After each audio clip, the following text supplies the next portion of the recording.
Of course, this leads to the biggest question of them all. If all of these benefits come down to addressing market failure, how can we address it? What do we need to do? With perfect frankness, it will take public intervention from lawmakers like those in the room. There is no market solution coming. Childcare is immune to market solutions.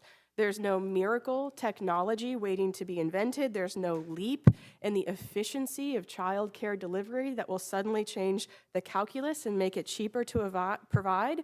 There's no assembly line.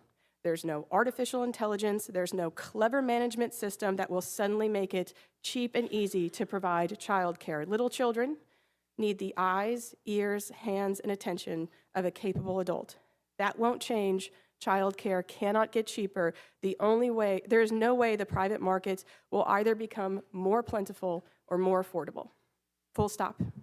You don't have the power to change this with the market alone. There is no ability for it to change course and its current deterioration.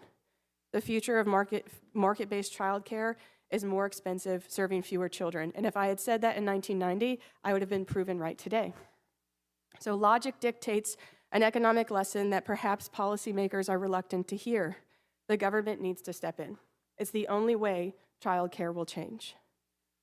In fact, it is the only solution, and it's not a matter of if it's what the government needs to do, but when they will finally do it. The only meaningful change to improve childcare will come from public intervention. You can fight it, you can ignore it, but you cannot change it. So where do you start? What I will say is that as much as I have talked about prices, they're arguably a terrible place to start. Well, for one, this sounds obvious. It's expensive. So consider that if you gave $1,000 to every parent, or $1,000 per kid to reduce their child care bill, if you have 300,000 kids in care, that's $300 million gone.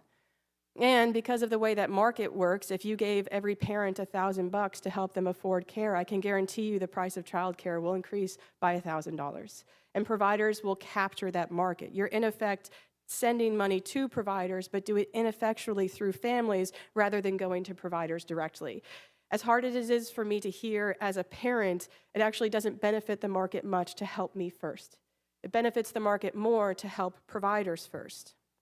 So, that said, in designing policy to go directly to providers rather than end up there through market capture, you gain the ability to dictate terms. Now, I know that your governor has proposed a pay increase for workers through state spending of around $1,000.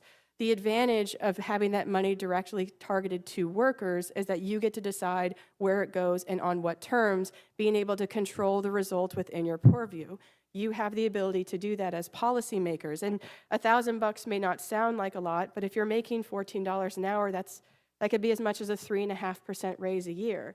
They don't get statutory COLA increases. You're barely making up for the price gains that we've all seen.